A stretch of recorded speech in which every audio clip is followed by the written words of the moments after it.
The MedStar Institute for Innovation teamed up with the Application Developers Alliance to put on a healthcare-focused hackathon. We called it Health Hack. The overall goal was to catalyze innovation in the mobile application space to advance health. MedStar and the Alliance really shares the vision of innovation, especially in the health IT space, and so doing a hackathon with them was kind of an obvious choice. We actually co-hosted the hackathon with MedStar. We helped with running the event and also kind of recruiting the developers to attend. When choosing the venue, we really thought about the attendees and what they would like and what would kind of make this experience better. So Uber offices is pretty new to DC, and so they actually just opened up the second floor.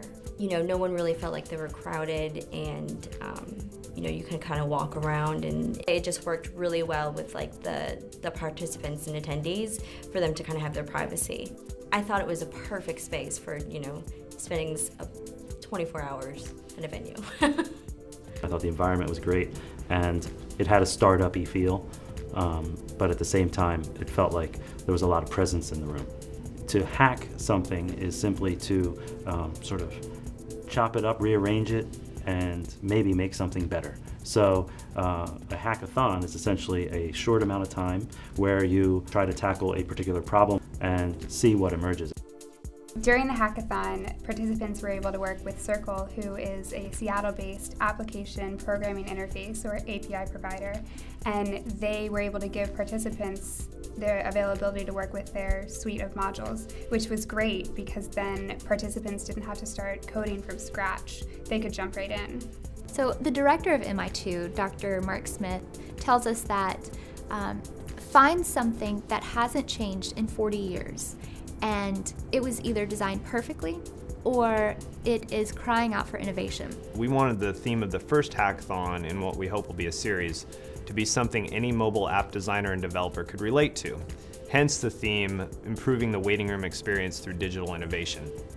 We put together a handful of waiting room scenarios for our hackathon teams to choose from. We gave them a mock data set, and we also provided them access to MedStar Health Associates. First thing we did was come up with an idea on which category we wanted to go after. There were a few scenarios presented.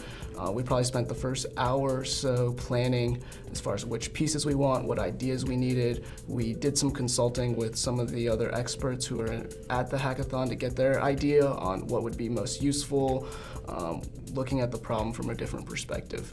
They were just able to provide a different viewpoint that we didn't quite think about. I would visit the teams, watch what they were doing, and answer any questions that they may have. But I also worked to try to get a sense of where they were going and to steer them in a direction that I thought would be useful. We needed to make sure that the people who were creating new solutions really understood what the healthcare environment was all about. I mean, if you really want to solve the problems of the waiting room, why not have experts available to help them? It definitely factored into the end product, and I know that it was really appreciated by the developers themselves. Each team had 5 minutes to present and demonstrate their idea, and then we're challenged with trying to use role-playing with the judges and use this mock waiting room that we set up.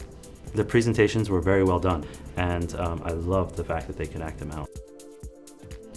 The third place team created MediConcierge, which was a real jump shift from the typical waiting room experience. Typical waiting rooms present you with this wall and window when you arrive, where we're on one side and they're on the other. And I thought, well, let's just do away with that and just simply have an open atmosphere where someone or multiple people can act as the concierge and interact with the people as they're waiting out in the waiting room. Second place team created Free Up Share Plus, which was for an ambulatory procedure center waiting room. Basically, a patient and a responsible party show up, and the patient's allowed to share really their progress with the responsible party. Free Up Share is about informing those responsible parties about the wait time and the checkout time.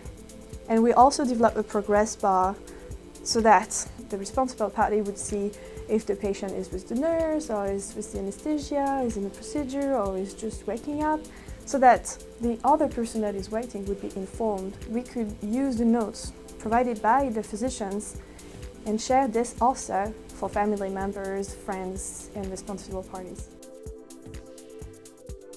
We built Evergreen, a patient tracking system that helps provide waiting room family and friends with the information on where their patient is as they go through their operation. Our system uses iBeacon technology to track a patient as they move through the operating room, recovery room, and notifies that to the loved ones and family. Our inspiration came from Domino's. A few years ago, probably 5 or 6, Domino's added a pizza tracker to their online ordering system where you can see the stages of your pizza, whether it's being prepped, whether it's being cooked, and whether it's being delivered.